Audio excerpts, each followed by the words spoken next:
Great to see everybody today. I'd like to start by welcoming you for joining us. My name is Alison Chan, Investment Director, Sustainable Finance at Metrics Credit Partners based in Australia, and I'll be moderating today's discussion. I'm really looking forward to hearing from our experienced panel on evolving best practice when it comes to sustainability-linked loans. The APLMA's sustainability-linked loan principles provide the framework for what is one of the fastest growing areas of sustainable finance.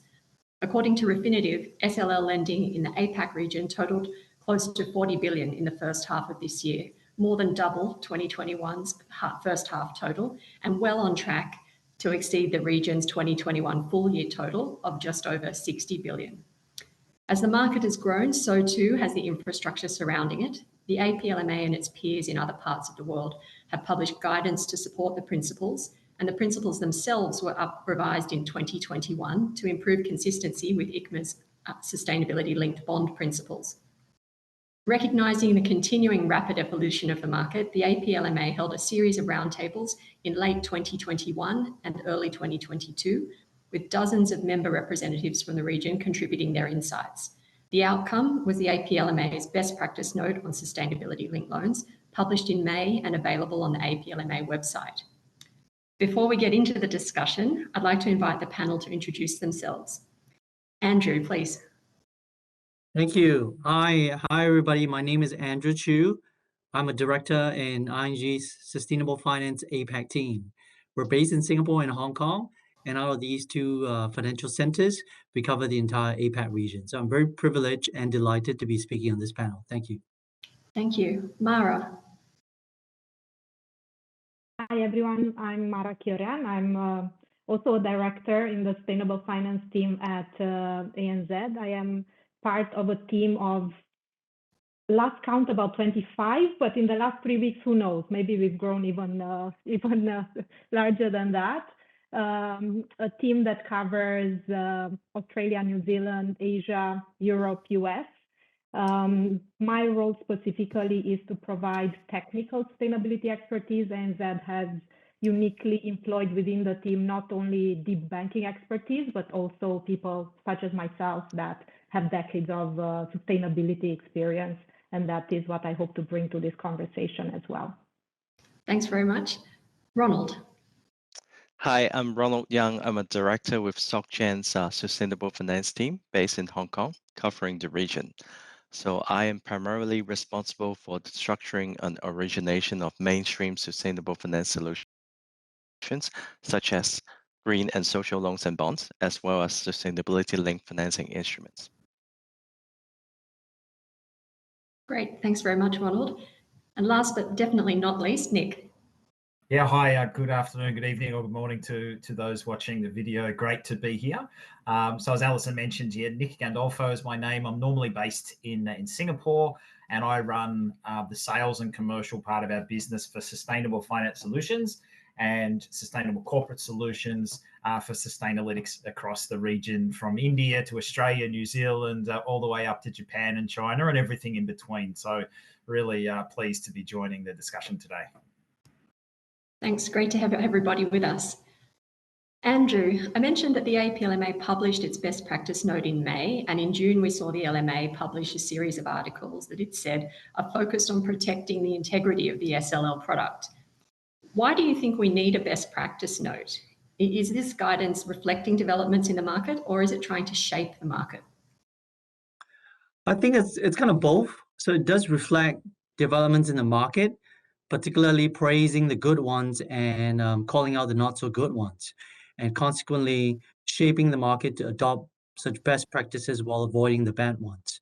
So this product first appeared in the market in 2017, and since then its popularity has grown immensely, with many banks offering this product with many variations of it, leading to maybe a little bit of a divergence in structure, in standards, and in impact.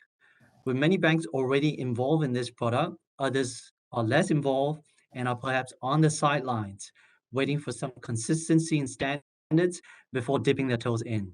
Hence, it is imperative that we have such a best practices note so that more participants can feel confident and assured enough to get involved. And the second point I'll make is that sustainable finance is the use of financial instruments to incentivize positive environmental and social impact. If used correctly, it results in the steering of capital towards the activities that allow for 1.5 degrees wall and a just transition, amongst others. It is a correct and accurate labeling of business activities that allow the steering of capital. Now, if the labeling system of such activities and the financing breaks down, is imperfect, or worse, its whole integrity and credibility is called into question, then lenders and financiers will just throw the baby out the bathwater and avoid this instrument altogether. Then capital might not be steered towards these very activities that help us reach the 1.5 degrees wall. Thank you. Yeah, I think you're absolutely right. And Nick, what do you think is driving the evolution of best practice? Yeah, I think there's a few things. I think by nature, sustainability is a fast evolving field. It's a multifaceted field. So it's not really a one size fits all. There's a lot of scrutiny from investors. There's a lot of positive scrutiny from banks as we go through and grow out this dynamic area. In terms of, maybe to add a couple of things to Andrew, what he mentioned before, to round that out further from our perspective, I think best practice guidance is extremely important because a lot of the references in the market are principles based. So what that means is, whilst allowing room to grow and innovate, there's also room to interpret and maybe go to some areas that are not best practice at times. So to have references of what good looks like, where there is room to interpret and they are principles based, a lot of the key references in the market, I think that's super important. The other thing too is around, things like ambition for linked loans. Some of that can be judgment based. There's reference points that we can take, peers, past performance, science aligned, and other areas.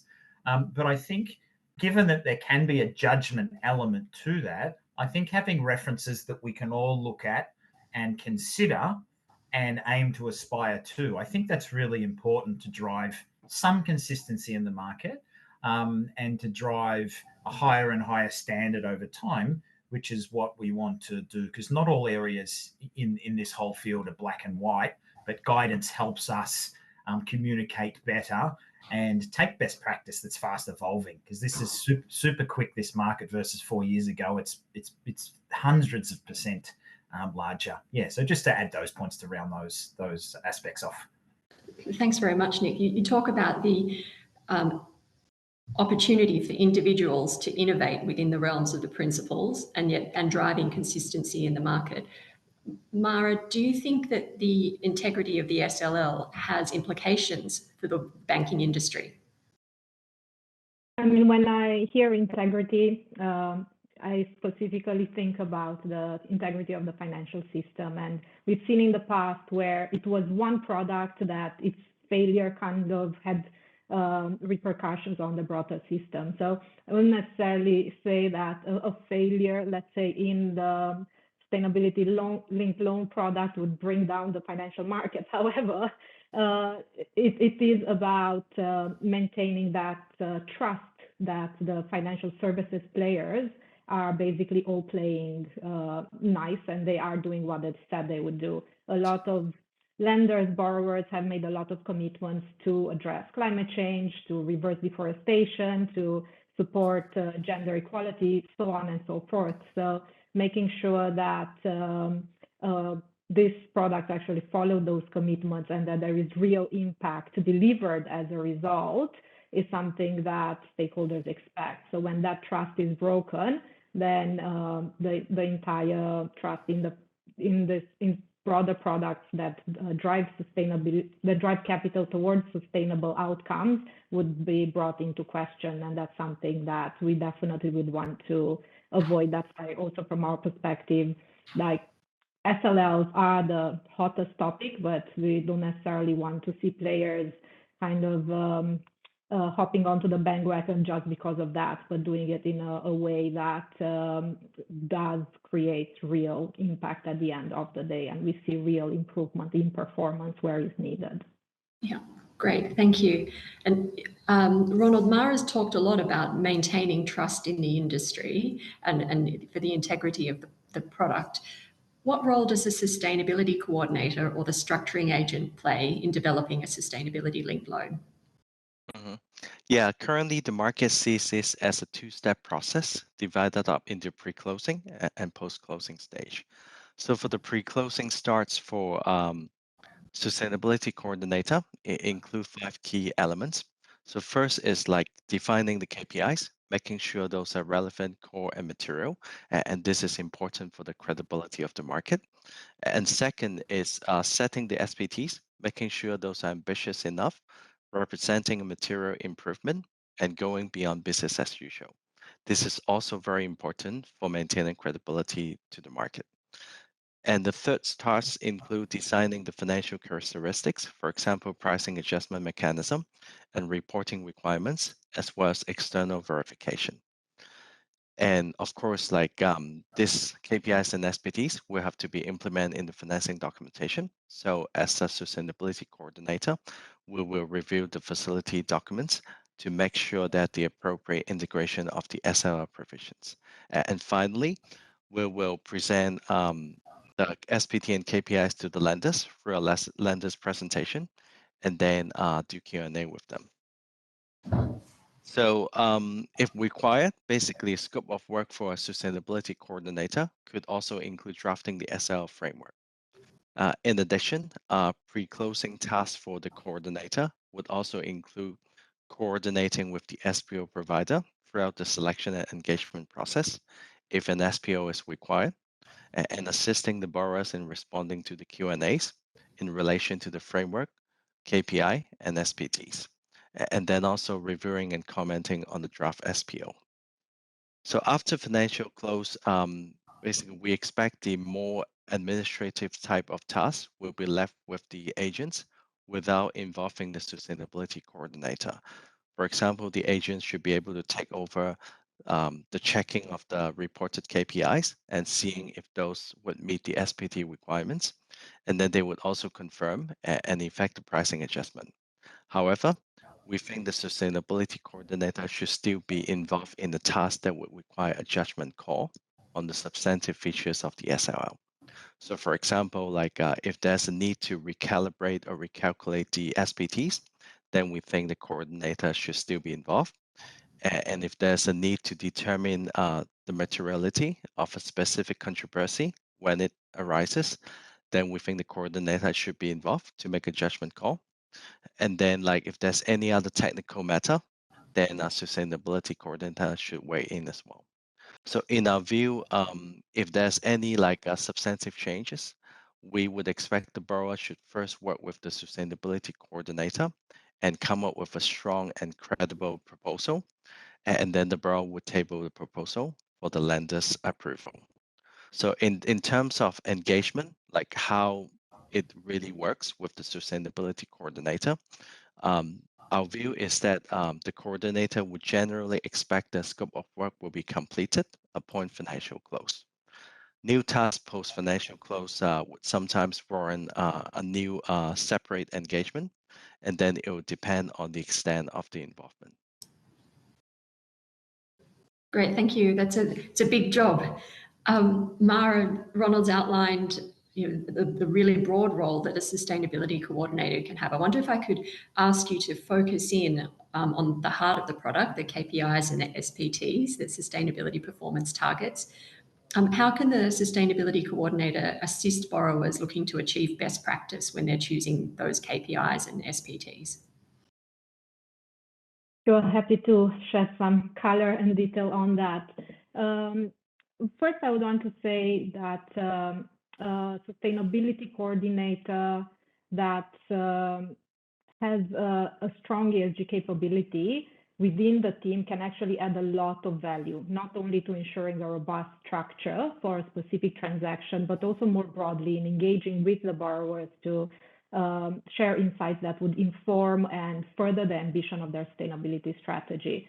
Because there are different approaches, in my view, whether the borrower starts at a place where they have a very robust strategy with targets in place already that are public, and those that maybe are at the beginning of that journey. So we would, as sustainability coordinator, we would approach those two types of customers quite differently on whether they are suitable in the first place for a sustainable finance product like an SLL.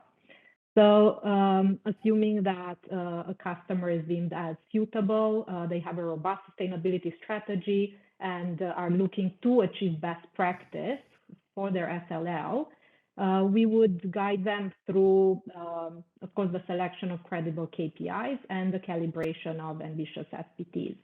And there is a lot of guidance out there. The principles themselves give guidance on what to, but not necessarily how to, and how to apply that guidance into best practice.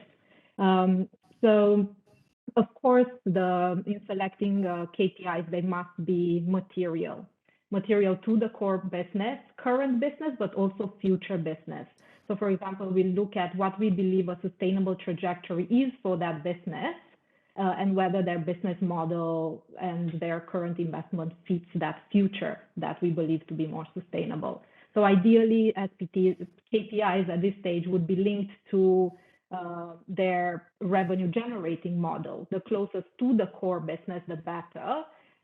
That we would see that it would actually drive business model improvement and not be just peripheral.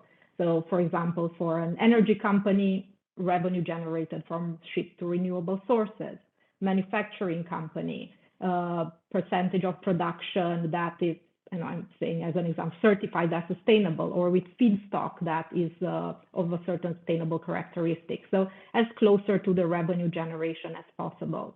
And the second one is the relevance to the ESG challenges in the industry. What's the most relevant aspect within that industry has the potential to make an impact on? Energy company, climate change, right? Agriculture, then deforestation and land use change.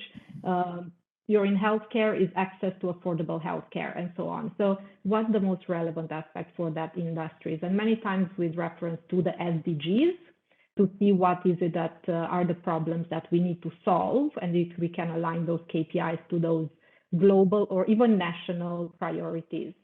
We also look then at various types of KPIs that we would blend to ensure a robust structure. So from bespoke material metrics for specific material topics to maybe ratings or other forms of assessment that can assess the broader management approach of ESG issues of the company. We've even integrated KPIs like gateway or qualifying indicators that basically if you don't meet a threshold on a specific very, very material indicator, the SLL ceases to exist.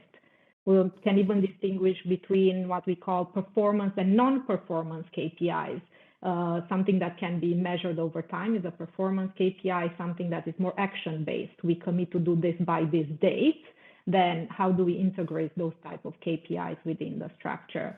And only after setting that structure, we go into what everyone is talking about when we talk about SLL is calibrating ambitious SPTs. And it's more of an art than a science here. We have to admit it is, as my co-panelist mentioned, a judgment call many times. But there are reference points that we can take. One is historic performance, and it mentioned at the beginning, and not only the figures, right? How did you perform in the last 3 to 5 years? But also we need to consider the differences between an early mover, someone that has started their sustainability journey 20, 30 years ago, and has done everything that was possible already in terms of improving performance versus someone that is starting on that journey, because the ambition of those two borrowers in terms of a figure for threshold would be very, very, very different. Then the second would be peers and industries and comparison.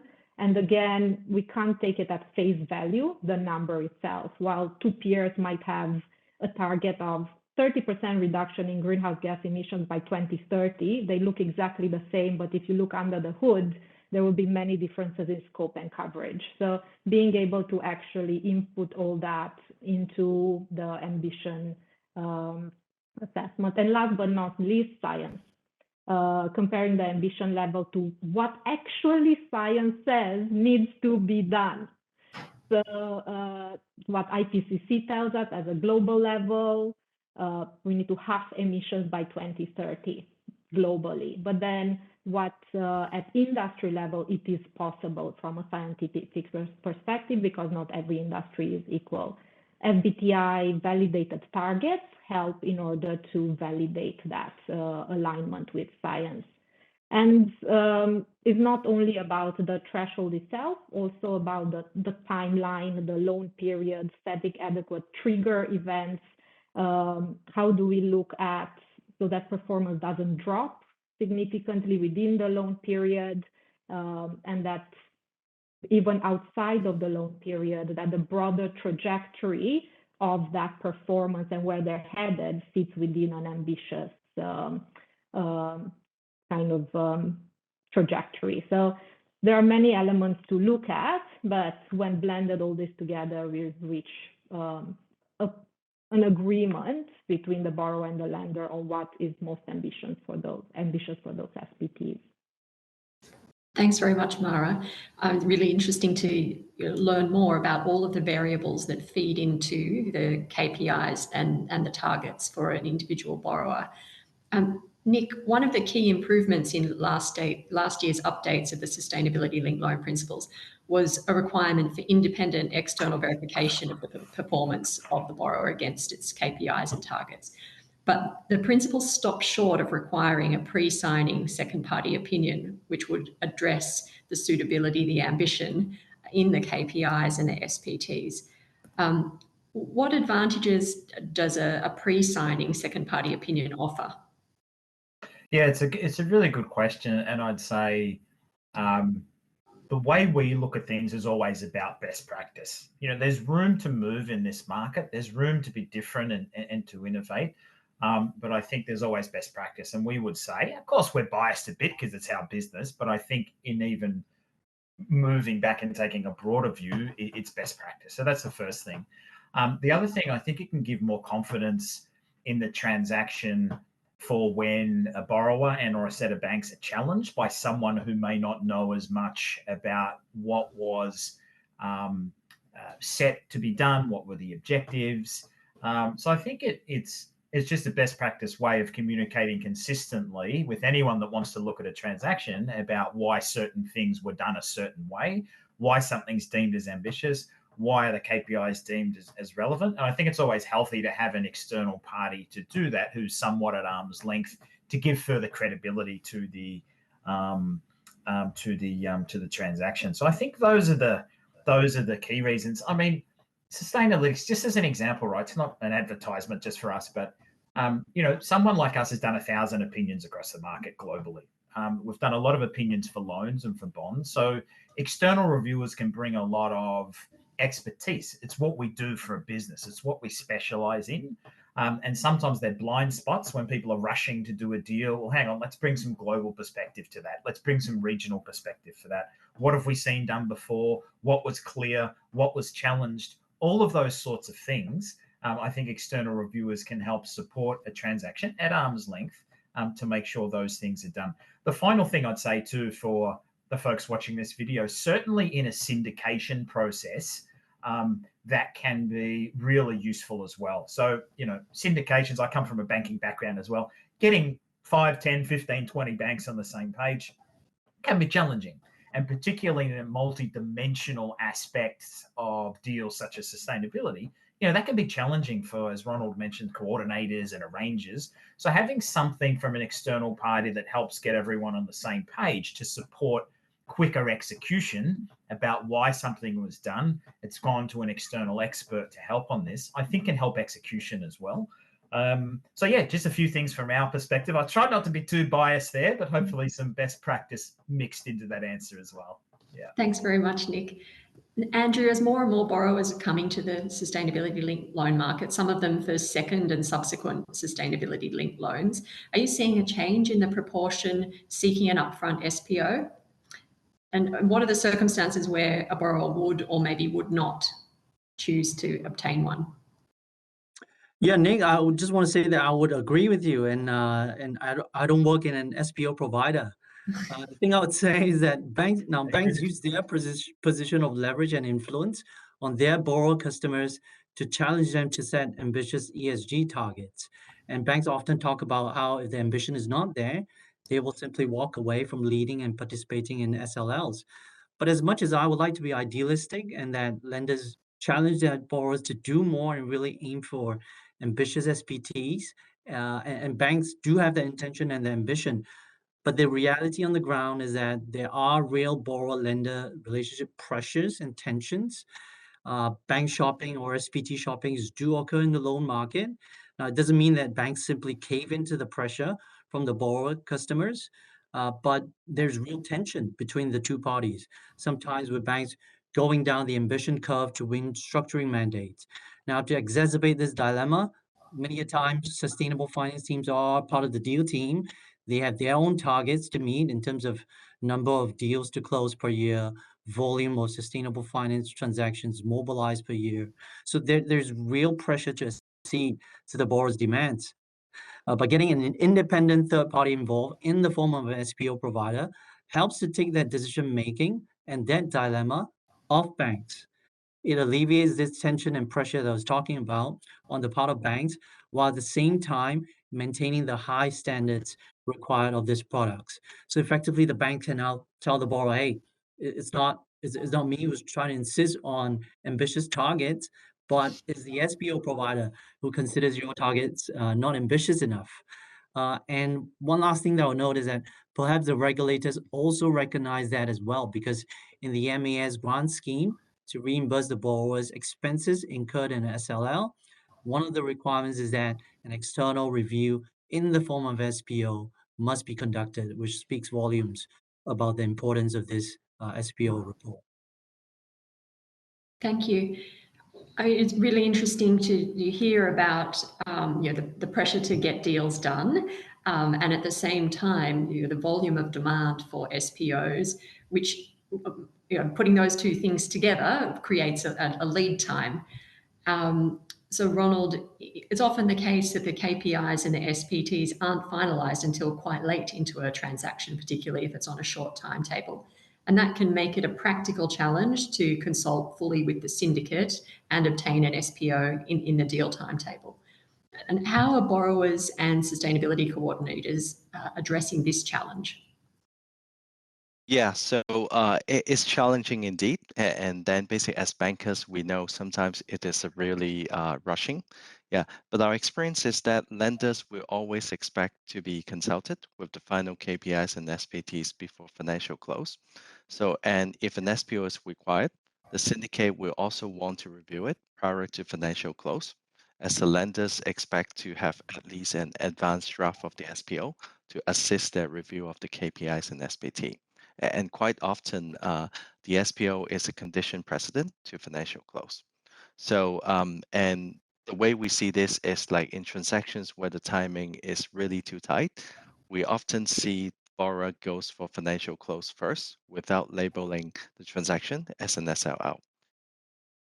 And subsequently, when the KPIs, SPT, and the SPOs are available, then the borrower will distribute those to the lenders for their final confirmation. And then the loan will be called an SLL, and the borrower will be able to communicate that as such.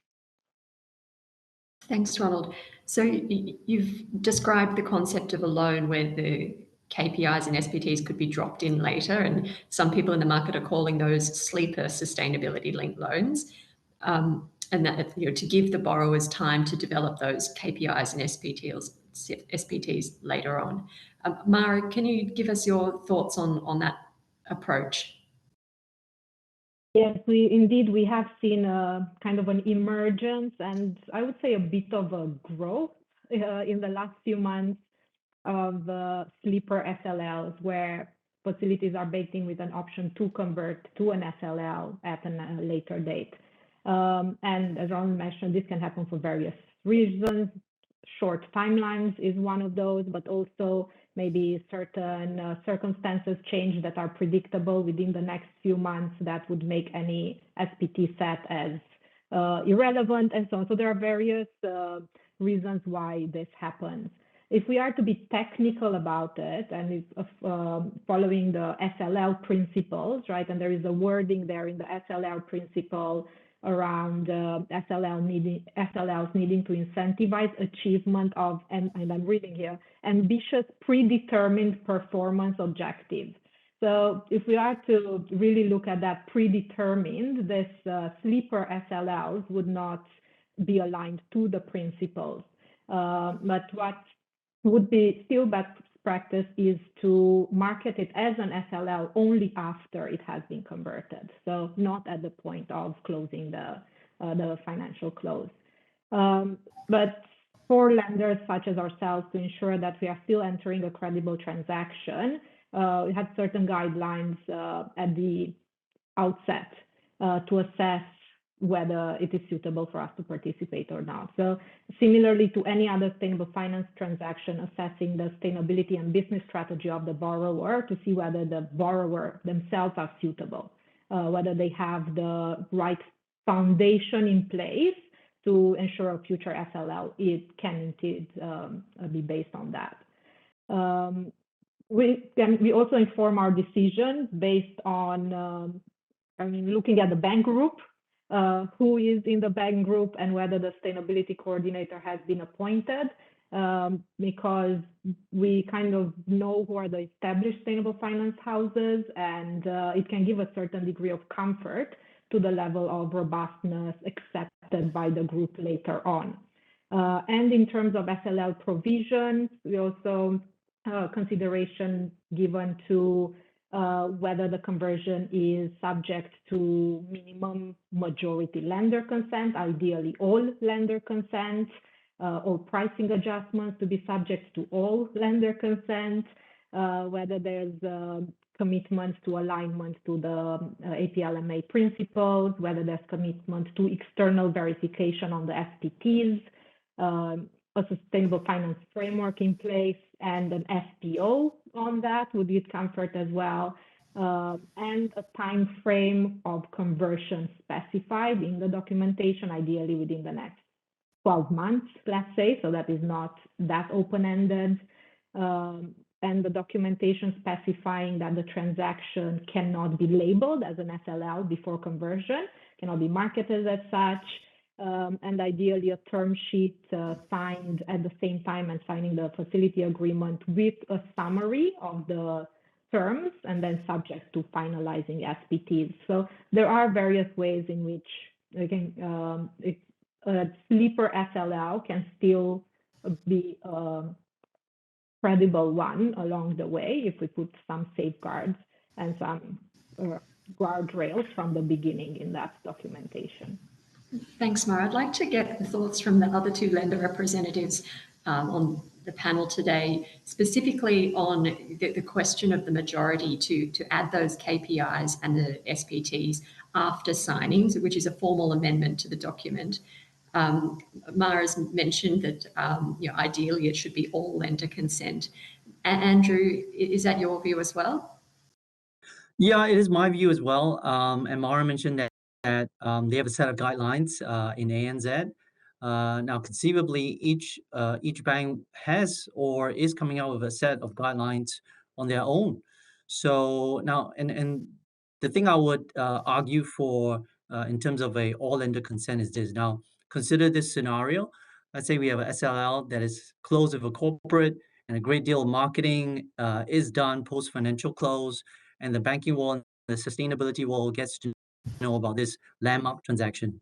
Now, the ESG KPIs and SPTs were incorporated into the SLL on the back of majority lender consent, but one or two other banks who have small shares in the lending syndicate had expressed some reservations on the proposed KPIs being maybe non-material or SPTs being unambitious.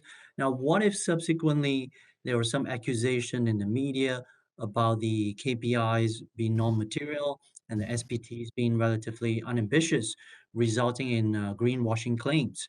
Now, it would have been quite unfair for one of the two banks, one or the two banks who had expressed some reservations but couldn't veto because of the majority lender consent arrangement. So now, if you spread that out further, would that lead to general hesitancy on the part of participating banks in future SLL transactions? And would that hesitancy then permeate throughout the entire sustainable finance market, leading to an undermining of the products. So these are sort of things to consider when debating between a majority lender consent versus all lender consent. Thanks. Ronald, do you have anything to add on this point? Yeah, so actually from our side, we see there are pros and cons between all lenders consent and majority lenders consent. So obviously, I understand where Andrew and Mara are coming from. So the argument for all lenders consent is that the lenders are parties to the facility agreement, and they should be all have a say regardless of the exposure. And then but on the other hand, actually, I think there are benefits for majority lenders consent. It is more practical to avoid deadlock, and this is consistent with the general approach in the facility agreement. For example, majority lenders consent is required for most of the key decisions, including enforcement and amendment of the confidence. Yeah, so I think there are pros and cons on both. But then actually, I think it all depends on kind of who is in the bank group, and then what would be the kind of the exposure composition of the bank group. And then also it also depends on whether when borrower has an issue or has a questions, whether they would go through their sustainability coordinator first to structure something strong and credible before bringing it to the bank group. Because if that's the case, then the coordinator would do their job to basically make sure that something comfortable for the banks will be presented to the banks. Thanks, Ronald. So moving now away from the KPIs, clearly the pricing mechanism is important in the structuring of a sustainability-linked loan. And Andrew, ING's known about sustainability-linked loans longer than anybody. How have you seen that evolve over time? Yeah, currently in the market, we do see some lenders strongly recommending and pushing for this in the SLLs that they are structuring or participating in, whilst we see others agnostic between an incentive-only mechanism versus a two-way pricing mechanism. And the way we see it is that a two-way pricing mechanism avoids the heads I win, tails you lose scenario, thus making the product more credible. Also, there is increasingly this view that failure to meet sustainability targets results in an increase in credit risk. Now, conceivably, that is the case because failure to come up with a low carbon product means that the company is at risk of decreasing sales and losing their customers as these customers increasingly seek a low carbon alternative. The lack of a credible sustainability strategy also means that the companies are at risk of losing the shareholders, financiers, and employees, and so on. Now, so given a bank's business model is based on risk and reward, which means that low risk can be priced modestly, whereas higher risks require a higher price, then it is not unreasonable to ask for two-way pricing structure because companies without a credible sustainability strategy are a higher credit risk to lenders. Now, some might argue that having a penalty in place, i.e., two-way pricing, might be too intimidating for borrowers. I think this argument would have been more true in the early days of the SLL product, with companies still very hesitant back then to try out the product due to the additional work involved, for fear of failing to reach those targets, and so on. Now, if we had added the penalty pricing into the mix back then, the adoption of the SLL might not have picked up sufficiently. But now that this product has really gained traction, I think it's time to raise the standards incrementally.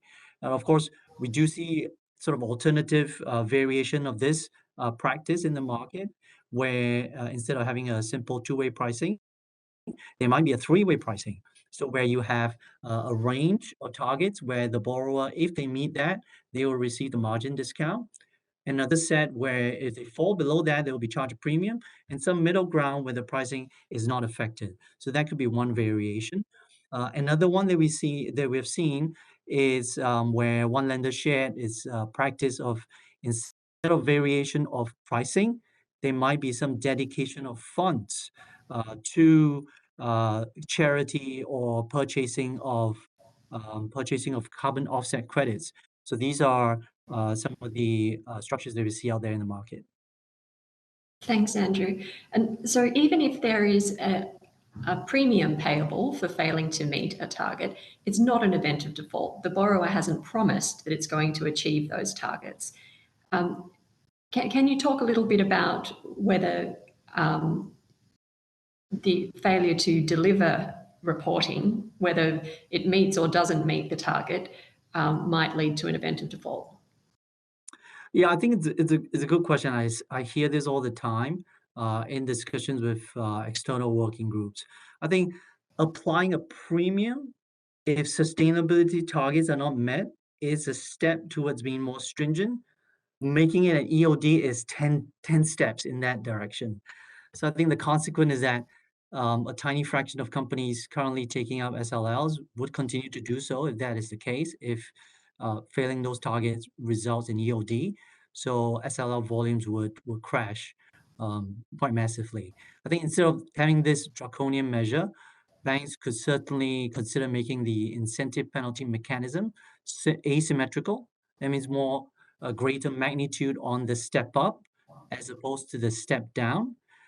In terms of the failure to fulfill other sustainability related covenants, for example, if they fail to provide an SPT performance certificate, there were mixed views in the committee as to whether the borrower failing to report should result in an EOD.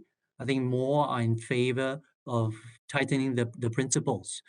So, while I think most would agree that the penalty pricing should apply in the case of failure to fulfill the covenant, and perhaps even to delabel the SLL should the borrower not fulfill those requirements, so that the borrower doesn't continue to enjoy the marketing benefits.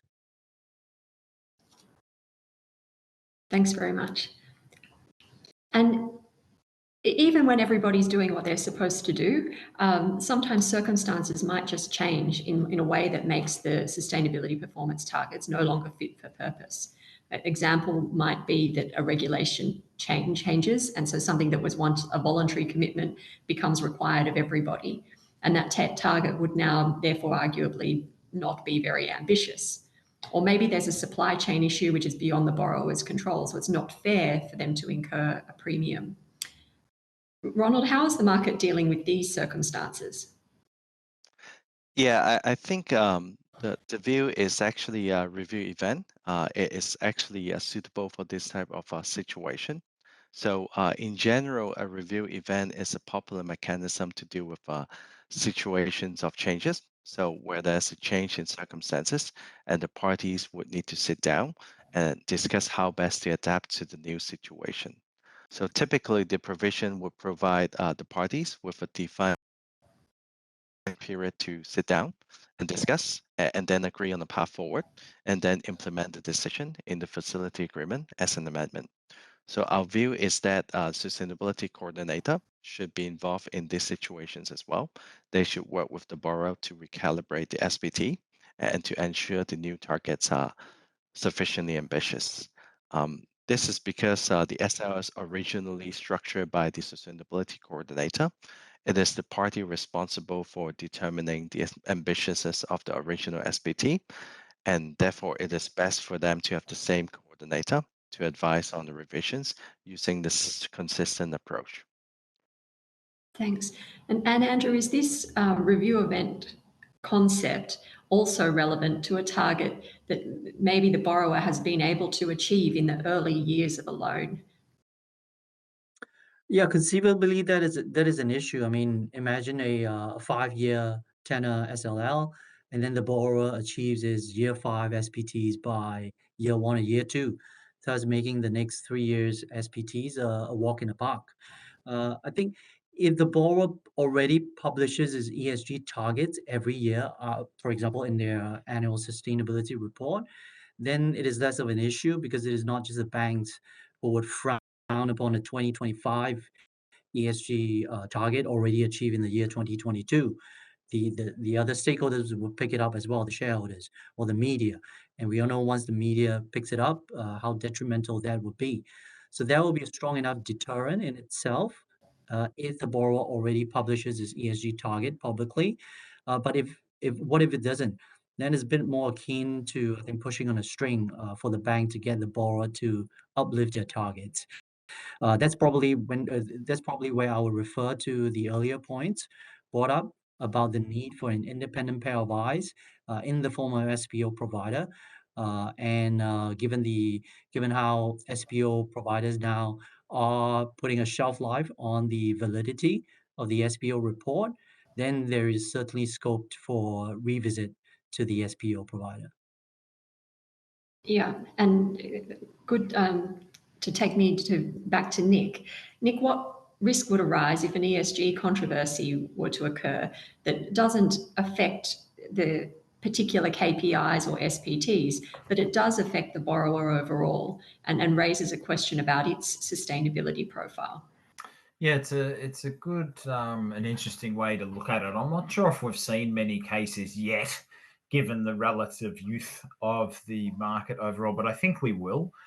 So I guess what it can do is lead to accusations of it, greenwashing, or something hasn't been structured well enough. It really comes back to the credibility of a deal. So when the market started a few years ago, 3 or 4 years ago, by ING, risk ratings were used, and that's still one way to structure SLLs. Use a risk rating from somebody like us or others that incorporates a whole range of indicators and generally controversies into an ESG score, or the other way is more bespoke KPIs. So there is a way to counter that using ESG risk ratings, but certainly there's a lot of preference, particularly recently, to use KPIs.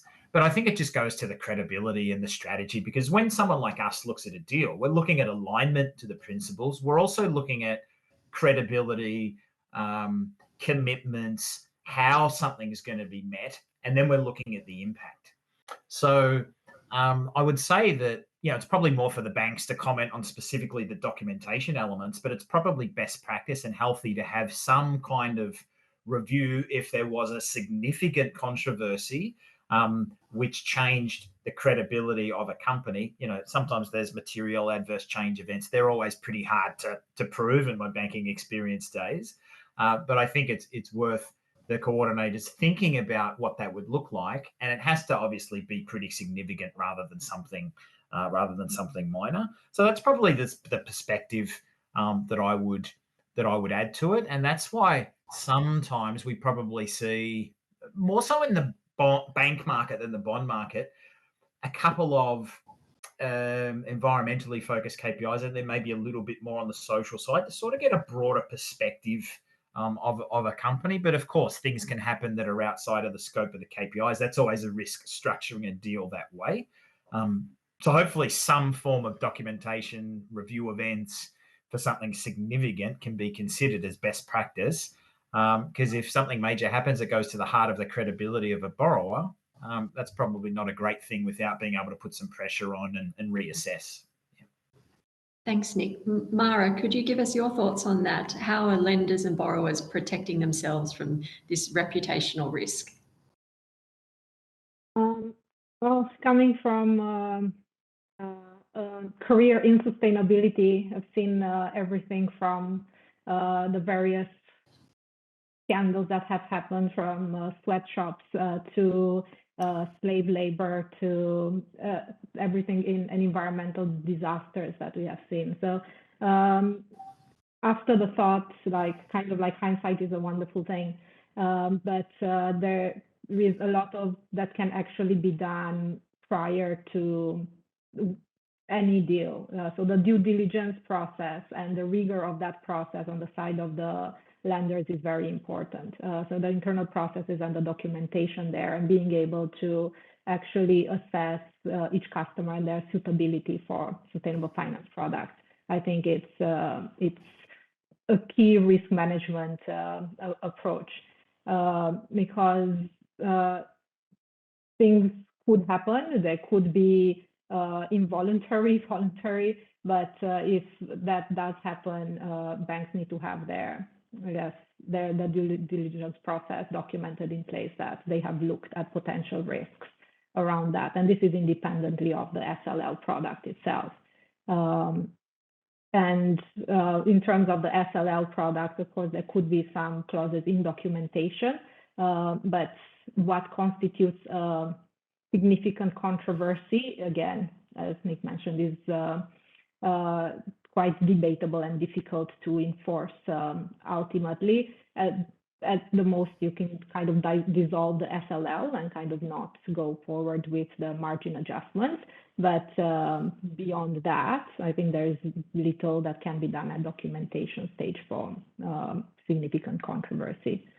But I would also want to touch on the points that were made around ongoing monitoring. And I think this is something that we will see going forward in the next year or two. Many SLLs are starting to mature or have at least half of life.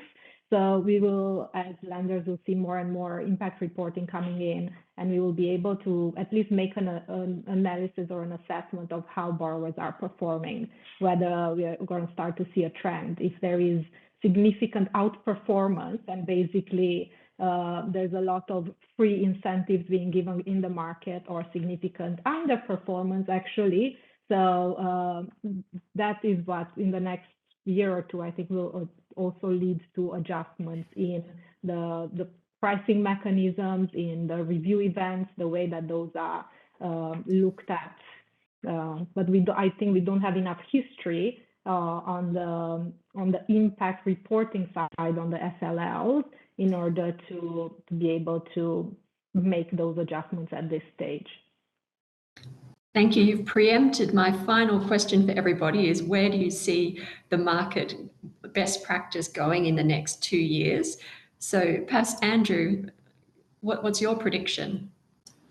My prediction is that I think the importance of having an independent pair of eyes in the form of SPO provider will be more important than ever. So I do see that the requirement to have an SPO from recommended to possibly mandatory should be foreseeable in the next few years. Thank you. Ronald, what's in your crystal ball? Yeah, actually, what I predict is that there'll be more and more attention to this type of transactions, and then when it comes with more scrutiny of the SLL structure. So our view is there'll be increasing conversions to the best practice, and deviation from best practice will be more of an exception rather than the norm. And as bankers, our aspiration is that we'll be able to contribute to develop a best practice that would be long lasting, and that the market would converge to that sooner rather than later. Oh, fingers crossed. Nick, the last word. What's your prediction for the next couple of years? Oh, a couple of things. I think rapid growth is definitely we're going to see that. I think we're going to see some hybrids, some more use of proceeds, traditional, green, social, or otherwise combined with the sustainability linked sort of overlay.